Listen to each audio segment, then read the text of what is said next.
సంవత్సరకాల Bible పఠన ప్రణాళికలో 77వ రోజు మార్చ్ 17వ తారీఖు. ఈనాటి అనుదిన బైబిల్ పఠనంలో 5 అధ్యాయములు. క్రొత్త నిబంధన గ్రంథం నుండి యాకోబు రాసిన పత్రిక 1వ అధ్యాయము, 2వ అధ్యాయము, 3వ అధ్యాయము, 4వ అధ్యాయము మరియు 5వ అధ్యాయము.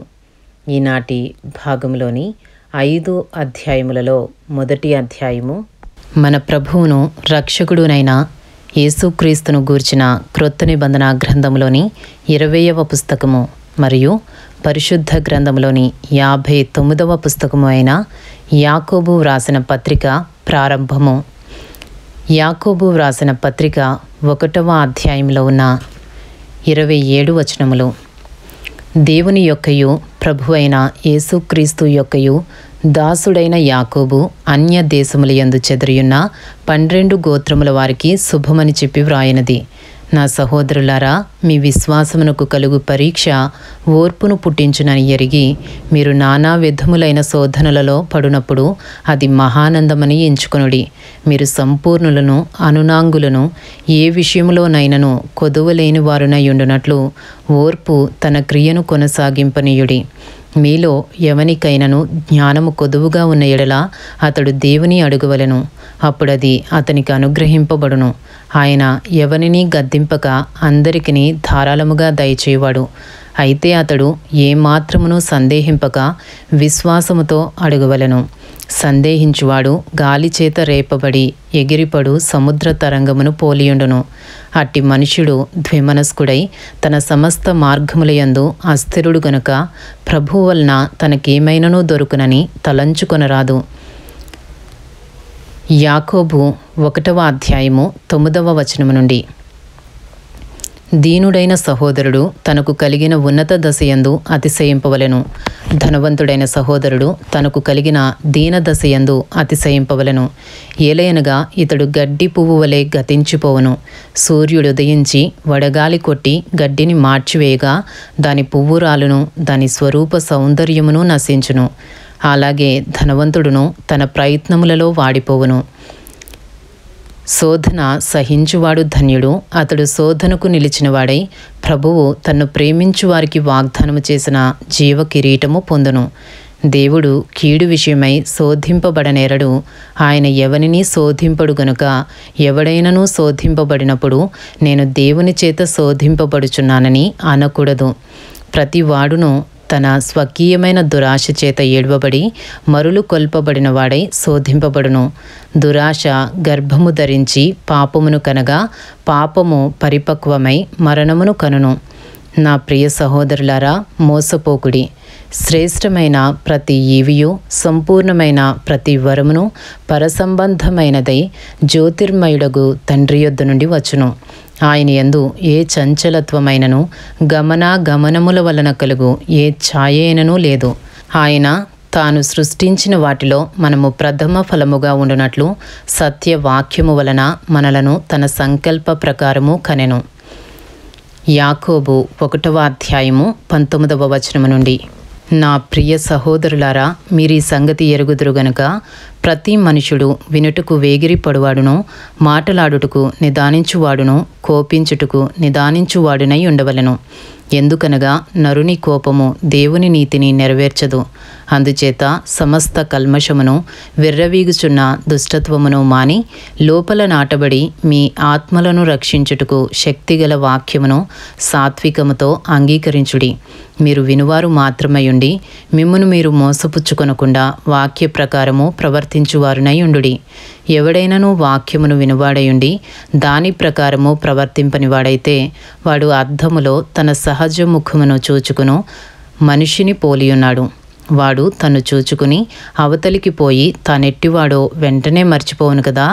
అయితే స్వాతంత్ర్యమునిచ్చు సంపూర్ణమైన నియమములో తేరిచూచి నిలకడగా ఉండువాడెవడో వాడు విని మరచువాడు కాక క్రియను చేయువాడయుండి తన క్రియలో ధన్యుడగును. ఎవడైనను నోటికి కళ్ళెము పెట్టుకునక తన హృదయమును మోసపరుచుకొనుచు భక్తి గలవాడనని అనుకుని ఎడల వాని భక్తి వ్యర్థమే. తండ్రి అయిన దేవుని ఎదుట పవిత్రమును నిష్కలంకమునైన భక్తి ఏదనగా దిక్కులేని పిల్లలను విధవరాండ్రను వారి ఇబ్బందిలో పరామర్శించుటయు ఇహలోక మాలిన్యము తనకంటకుండా తన్ను తాను కాపాడుకునుటయునే. ఇంతటితో యాకోబు రాసిన పత్రిక 1వ అధ్యాయంలో ఉన్న 27 వచనములు పూర్తి చేయబడినవి. ఈనాటి భాగంలోని 5 అధ్యాయములలో 2వ అధ్యాయము యాకోబు రాసిన పత్రిక 2వ అధ్యాయంలో ఉన్న 26 వచనములు. నా సహోదరులారా, మహిమా స్వరూపియగు మన ప్రభువైన యేసుక్రీస్తును గూర్చిన విశ్వాస విషయములో మోమాటము గలవారమై ఉండకుడి. ఎలాగనగా బంగారు ఉంగరము పెట్టుకుని ప్రశస్త వస్త్రములు ధరించుకుని ఒకడు మీ సమాజ మందిరములోనికి వచ్చినప్పుడు మురికి బట్టలు కట్టుకునిన దరిద్రుడును లోపలికి వచ్చిన ఎడల మీరు ప్రశస్త వస్త్రములు ధరించుకునిన వాణ్ణి చూచి సన్మానించి నీవిక్కడ మంచి స్థలమందు కూర్చుండుమని చెప్పి ఆ దరిద్రునితో నీవక్కడ నిలువుము, లేక ఇక్కడ నా పాద పీఠమునకు దిగువను కూర్చుండుమని చెప్పిన ఎడల మీ మనస్సులలో భేదములు పెట్టుకుని మీరు దురాలోచనతో విమర్శ చేసిన వారగుదురు కారా? నా ప్రియ సహోదరులారా, ఆలకించుడి. ఈ లోక విషయంలో దరిద్రులైన వారిని విశ్వాసమందు భాగ్యవంతులుగాను తన్ను ప్రేమించు వారికి తాను వాగ్దానము చేసిన రాజ్యమునకు వారసులుగాను ఉండుటకు దేవుడు ఏర్పరచుకొనలేదా? అయితే మీరు దరిద్రులను అవమానపరచుదురు, ధనవంతులు మీ మీద కఠినముగా అధికారము చూపుదురు. మిమ్మను న్యాయ సభలకు ఈడ్చుచున్నవారు వీరే కదా? మీకు పెట్టబడిన శ్రేష్టమైన నామమును దూషించువారు వీరే కదా? మెట్టుకు నీవలే నీ పొరుగువాని ప్రేమించుమను లేఖనములో ఉన్నట్టి ప్రాముఖ్యమైన ఈ ఆజ్ఞను మీరు నెరవేర్చిన ఎడల బాగుగానే ప్రవర్తించువారగుదురు. మీరు పక్షపాతము గలవారైతే ధర్మశాస్త్రము వలన అపరాధులని తీర్చబడి పాపము చేయువారగుదురు. ఎవడైనను ధర్మశాస్త్రమంతయు గైకునియు ఒక ఆజ్ఞ విషయంలో తప్పిపోయిన ఎడల ఆజ్ఞలన్నిటి విషయంలో అపరాధియగును.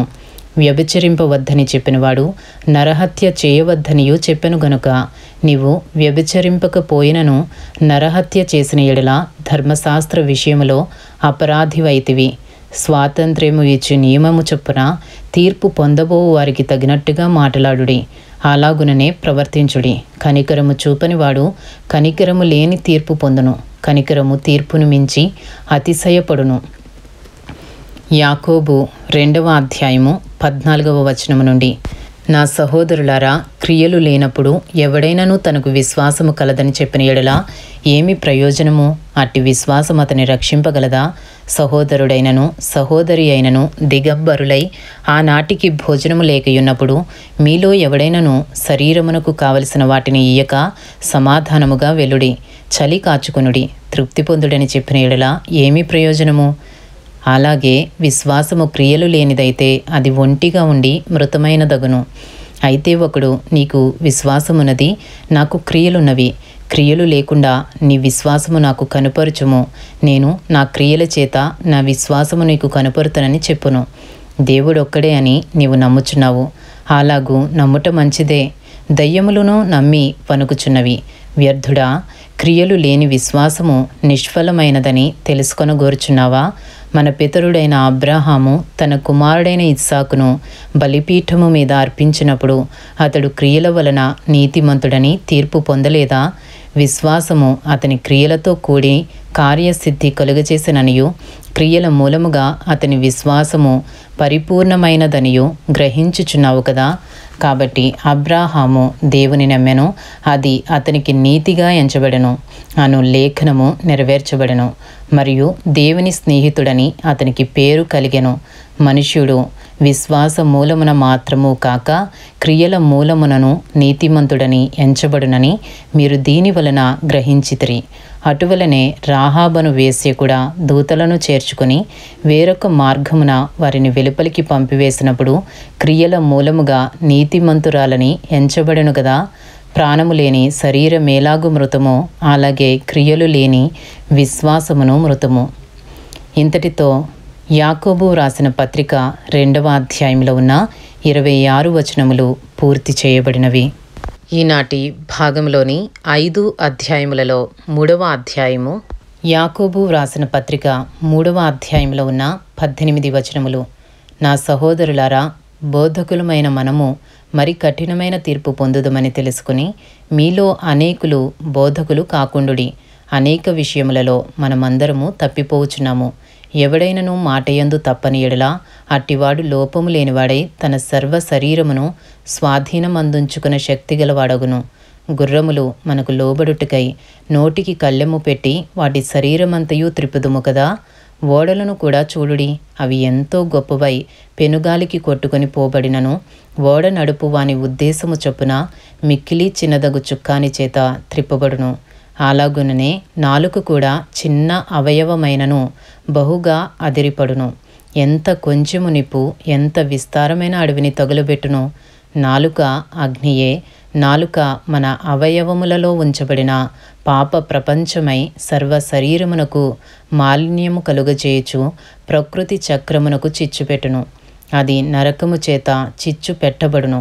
మృగపక్షి సర్ప జలచరములలో ప్రతి జాతియు నరజాతి చేత సాధు కాజాలను సాధు ఆయను గాని ఏ నరుడును నాలుకను సాధు చేయనేరడు. అది మరణకరమైన విషముతో నిండినది. అది నిరర్ఘలమైన దుష్టత్వమే. దీనితో తండ్రి అయిన ప్రభువును స్తుతింతుము. దీనితోనే దేవుని పోలికగా పుట్టిన మనుష్యులను శపింతుము. ఒక్క నోట నుండియే ఆశీర్వచనమును శాపవచనమును బయలువెలును. నా సహోదరులారా, ఇలాగుండకూడదు. నీటి బుగ్గలో ఒక్క జల నుండియే తీయని నీరును చేదు నీరును ఊరునా? నా సహోదరులారా, అంజూరపు చెట్టున ఒలీవ పండ్లైనను ద్రాక్ష తీగెను అంజూరపు పండ్లైనను కాయునా? అటువలనే ఉప్పు నీళ్లలో నుండి తీయని నీళ్లను ఊరవు. యాకోబు 3వ అధ్యాయము 13వ వచనము నుండి. మీలో జ్ఞాన వివేకములు గలవాడెవడు? వాడు జ్ఞానముతో కూడిన సాత్వికము గలవాడై తన యోగ్య ప్రవర్తన వలన తన క్రియలను కనుపరచవలెను. అయితే మీ హృదయములలో సహింపనలనివి కాని మత్సరమును వివాదమును ఉంచుకునిన వారైతే అతిశయపడవద్దు. సత్యమునకు విరోధముగా అబద్ధమాడవద్దు. ఈ జ్ఞానము పైనుండి దిగివచ్చినది కాక భూ సంబంధమైనదియు ప్రకృతి సంబంధమైనదియు దయ్యముల జ్ఞానము వంటిదియు నయ్యున్నది. ఏలయనగా మత్సరమును వివాదమును ఎక్కడ ఉండునో అక్కడ అల్లరియు ప్రతి నీచ కార్యమును ఉండును. అయితే పైనుండి వచ్చు జ్ఞానము మొట్టమొదట పవిత్రమైనది, తరువాత సమాధానకరమైనది, మృదువైనది, సులభముగా లోబడునది, కనికరముతోనూ మంచి ఫలములతోనూ నిండుకొనినది, పక్షపాతమైనను వేషధారణయైనను లేనిదియు నయ్యున్నది. నీతి ఫలము సమాధానము చేయువారికి సమాధానమందు విత్తబడును. ఇంతటితో యాకోబు వ్రాసిన పత్రిక 3వ అధ్యాయంలో ఉన్న 18 వచనములు పూర్తి చేయబడినవి. ఈనాటి భాగంలోని 5 అధ్యాయములలో 4వ అధ్యాయము యాకోబు వ్రాసిన పత్రిక 4వ అధ్యాయంలో ఉన్న 17 వచనములు. మీలో యుద్ధములను పోరాటములను దేని నుండి కలుగుచున్నవి? మీ అవయవములలో పోరాడు మీ భోగేచ్ఛల నుండియే కదా. మీరు ఆశించుచున్నారు గాని మీకు దొరుకుటలేదు. నరహత్య చేయుదురు, మత్సరపడుదురు గాని సంపాదించుకొనలేరు. పోట్లాడుదురు, యుద్ధము చేయుదురు గాని దేవుని అడగనందున మీకేమీయూ దొరకదు. మీరు అడిగినను మీ భోగముల నిమిత్తము వినియోగించుటకై దురుద్దేశముతో అడుగుదురు గనుక మీకేమీయూ దొరుకుటలేదు. వ్యభిచారిణులారా, ఈ లోక స్నేహము దేవునితో వైరమని మీరెరుగరా? కాబట్టి ఎవడు ఈ లోకముతో స్నేహము చేయగోరునో వాడు దేవునికి శత్రువగును. ఆయన మనయందు నివసింపజేసిన ఆత్మ మత్సరపడునంతగా ఆపేక్షించునా అను లేఖనము చెప్పునది వ్యర్థమని అనుకొనుచున్నారా? కాదు గాని ఆయన ఎక్కువ కృపనిచ్చును. అందుచేత దేవుడు అహంకారులను ఎదిరించి దీనులకు కృప అనుగ్రహించును అని లేఖనము చెప్పుచున్నది. కాబట్టి దేవునికి లోబడియుండుడి, అపవాదిని ఎదిరించుడి, అప్పుడు వాడు మీ యొద్ద నుండి పారిపోవును. దేవుని యొద్దకు రండి, అప్పుడు ఆయన మీ యొద్దకు వచ్చును. పాపులారా, మీ చేతులను శుభ్రము చేసుకునుడి. ద్విమనస్కులారా, మీ హృదయములను పరిశుద్ధపరచుకొనుడి. వ్యాకులపడుడి, దుఃఖపడుడి, ఏడువుడి. మీ నవ్వు దుఃఖమునకును మీ ఆనందము చింతకును మార్చుకునుడి. ప్రభువు దృష్టికి మిమ్మును మీరు తగ్గించుకొనుడి, అప్పుడు ఆయన మిమ్మును హెచ్చించును. యాకోబు 4వ అధ్యాయము 11వ వచనము నుండి. సహోదరులారా, ఒకనికి విరోధముగా ఒకడు మాటలాడకుడి. తన సహోదరునికి విరోధముగా మాట్లాడి తన సహోదరునికి తీర్పు తీర్చువాడు ధర్మశాస్త్రమునకు వ్యతిరేకముగా మాట్లాడి ధర్మశాస్త్రమునకు తీర్పు తీర్చుచున్నాడు. నీవు ధర్మశాస్త్రమునకు తీర్పు తీర్చిన ఎడల ధర్మశాస్త్రమును నెరవేర్చువాడువు కాక న్యాయము విధించువాడువైతివి. ఒక్కడే ధర్మశాస్త్రమును నియమించి న్యాయము విధించువాడు. ఆయనే రక్షించుటకును నశింపచేయుటకును శక్తిమంతుడై ఉన్నాడు. పరునికి తీర్పు తీర్చుటకు నీవెవడవు? యాకోబు 4వ అధ్యాయము 13వ వచనము నుండి. నేడైనను రేపైనను ఒకనొక పట్టణమునకు వెళ్ళి అక్కడ 1 సంవత్సరము ఉండి వ్యాపారము చేసి లాభము సంపాదింతుము రండని చెప్పుకుని వార్లారా, రేపేమి సంభవించునో మీకు తెలియదు. మీ జీవం ఏ పాటిది? మీరు కొంతసేపు కనబడి అంతలో మాయమైపోవు ఆవిరి వంటి వారే. కనుక ప్రభువు చిత్తమైతే మనము బ్రతికియుండి ఇది అది చేతమని చెప్పుకొనవలెను. ఇప్పుడైతే మీరు మీ డంబముల యందు అతిశయపడుచున్నారు. ఇట్టి అతిశయమంతయు చెడ్డది. కాబట్టి మేలైనది చేయనెరిగియు అలాగూ చేయని వానికి పాపము కలుగును. ఇంతటితో యాకోబు వ్రాసిన పత్రిక 4వ అధ్యాయంలో ఉన్న 17 వచనములు పూర్తి చేయబడినవి. ఈనాటి భాగంలోని 5 అధ్యాయములలో 5వ అధ్యాయము యాకోబు వ్రాసిన పత్రిక 5వ అధ్యాయంలో ఉన్న 20 వచనములు. ఇదిగో ధనవంతులారా, మీ మీదికి వచ్చడి ఉపద్రవములను గూర్చి ప్రలాపించి ఏడువుడి. మీ ధనము చెడిపోయెను, మీ వస్త్రములు చిమ్మెటలు కొట్టినవాయెను, మీ బంగారమును మీ వెండియు తుప్పు పట్టినవి. వాటి తుప్పు మీ మీద సాక్ష్యముగా ఉండి అగ్నివలే మీ శరీరములను తినివేయును. అంత్య దినములయందు ధనము కూర్చుకుంటిరి. ఇదిగో మీ చేలు కోసిన పనివారికి ఇయ్యక మీరు మోసముగా బిగపట్టిన కూలి మొర్రపెట్టుచున్నది. మీ కోతవారి కేకలు సైన్యములకు అధిపతియగు ప్రభువు యొక్క చెవులలో చొచ్చియున్నవి. మీరు భూమి మీద సుఖముగా జీవించి భోగాశక్తులై వధ దినమునందు మీ హృదయములను పోషించుకొంటిరి. మీరు నీతిమంతుడైన వానికి శిక్ష విధించి చంపుదురు, అతడు మిమ్మను ఎదిరింపడు. యాకోబు 5వ అధ్యాయము 7వ వచనము నుండి. సహోదరులారా, ప్రభువు రాకడ వరకు ఓపిక కలిగి ఉండుడి. చూడుడి, వ్యవసాయకుడు తొలకరి వర్షమును కడవరి వర్షమును సమకూడు వరకు విలువైన భూఫలము నిమిత్తము ఓపికతో కాచుకొనుచు దాని కొరకు కనిపెట్టును కదా. ప్రభువు రాక సమీపించుచున్నది గనుక మీరును ఓపిక కలిగి ఉండుడి. మీ హృదయములను స్థిరపరచుకొనుడి. సహోదరులారా, మీరు తీర్పు పొందకుండు నిమిత్తము ఒకని మీద ఒకడు సనగకుడి. ఇదిగో న్యాయాధిపతి వాకిట నిలిచియున్నాడు. నా సహోదరులారా, ప్రభువు నామమున బోధించిన ప్రవక్తలను శ్రమానుభవమునకును ఓపికకును మాదిరిగా పెట్టుకునుడి. సహించిన వారిని ధన్యులనుకొనుచున్నాము కదా. మీరు యోబు యొక్క సహనమును గూర్చి వింటిరి.